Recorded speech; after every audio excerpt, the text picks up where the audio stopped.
Students welcome to my channel set commerce classes. मैं हूं Praveen sir और मैं इस वीडियो में आप लोगों से डिस्कस करने जा रहा हूं solution of question number 42 of chapter admission of a partner from the book T.S.. Grewal और एडिशन ए बुक का 2024।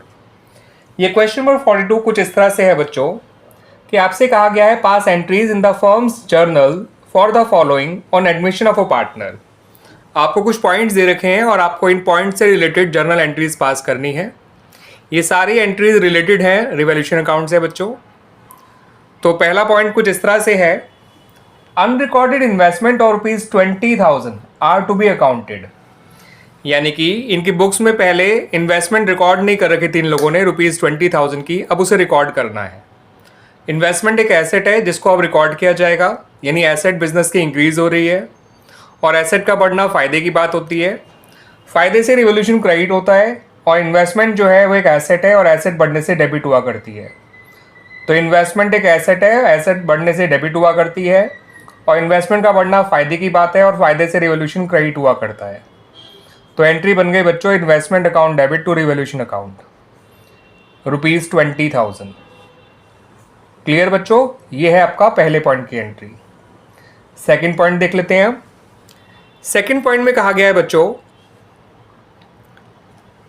Unrecord liability towards supplier for ₹5,000 is to be accounted. Supplier यानी क्रेडिटर, हमने 5,000 की क्रेडिटर रिकॉर्ड नहीं कर रखे थे, जिसे अब रिकॉर्ड करना पड़ेगा, यानी क्रेडिटर को बढ़ाना पड़ेगा। क्रेडिटर यानी लायबिलिटी, लायबिलिटी का बढ़ना नुकसान है, नुकसान से रिवॉल्यूशन डेबिट हुआ करता है और लायबिलिटी बढ़ने से क्रेडिट हुआ करती है।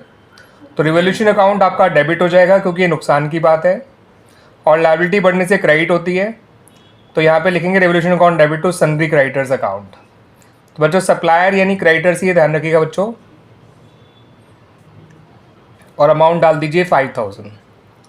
आप सिर्फ क्रेडिटर्स भी लिख सकते हैं, ऐसी कोई दिक्कत नहीं है, ठीक है बच्चों, या सप्लायर भी लिख सकते हैं, ऐसी कोई दिक्कत नहीं है तब भी।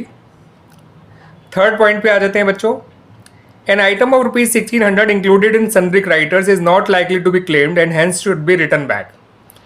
थर्ड पॉइंट में वो कह रहे हैं कि ₹1,600 जो कि क्रेडिटर्स में इंक्लूडेड है वो हमसे कोई मांगने नहीं आएगा, इसलिए हमें उन्हें रिटर्न बैक यानी कम करना है। तो हमें क्रेडिटर को कम करना है बाय ₹1,600। क्रेडिटर का कम होना फ़ायदे की बात है, फ़ायदे से रिवॉल्यूशन क्रेडिट होता है, ठीक है बच्चों। तो रिवॉल्यूशन अकाउंट तो क्रेडिट हो जाएगा और क्रेडिटर जो एक लायबिलिटी है और लायबिलिटी कम होने से डेबिट हुआ करती है, इसलिए क्रेडिटर को हम डेबिट करेंगे। तो क्रेडिटर डेबिट इसलिए हो रहा है क्योंकि एक लायबिलिटी है और लायबिलिटी कम हो रही है, तो क्रेडिटर्स या सन्ड्री क्रेडिटर्स लिख सकते हैं बच्चों आप, वो डेबिट हो जाएगा। क्रेडिटर कम होने से डेबिट होता है, दैट्स वाई से डेबिट कर रहे हैं, और लायबिलिटी का कम होना फ़ायदे की बात होती है और फ़ायदे से रिवॉल्यूशन अकाउंट क्रेडिट होता है, ठीक है बच्चों, इसलिए रिवॉल्यूशन अकाउंट क्रेडिट किया गया विद ₹1,600। ठीक है बच्चों, तो इस तरह से हमारा ये क्वेश्चन कंप्लीट हो गया। उम्मीद करता हूँ कि आपको ये तीनों पॉइंट अच्छी तरह से समझ में आए होंगे। फिर दोबारा लॉजिक को समझ लीजिए बच्चों। रिवॉल्यूशन जो है वो फ़ायदे से क्रेडिट और नुकसान से डेबिट हुआ करता है। पहला पॉइंट फ़ायदे का था बिकॉज एसेट का बढ़ना फ़ायदे की बात है। अब रिवॉल्यूशन क्रेडिट हुआ है तो इन्वेस्टमेंट को डेबिट करना ही होगा आपको, और वैसे भी एसेट जब बढ़ती है तो डेबिट ही हुआ करती है। अगला पॉइंट नुकसान का था बिकॉज लायबिलिटी का बढ़ना नुकसान होता है, नुकसान से रिवॉल्यूशन डेबिट होता है, और लायबिलिटी जब बढ़ती है तो क्रेडिट हुआ करती है, आप जानते ही हैं बच्चों। तीसरा पॉइंट फ़ायदे का था बिकॉज क्रेडिटर हमें नहीं पे करने पड़ेंगे, यानी क्रेडिटर कम हो रहे हैं। क्रेडिटर का कम होना फ़ायदे की बात है, इसलिए रिवॉल्यूशन क्रेडिट हो गया, और लायबिलिटी जब कम होती है तो वो डेबिट हुआ करती है, इसलिए क्रेडिटर डेबिट हो गया।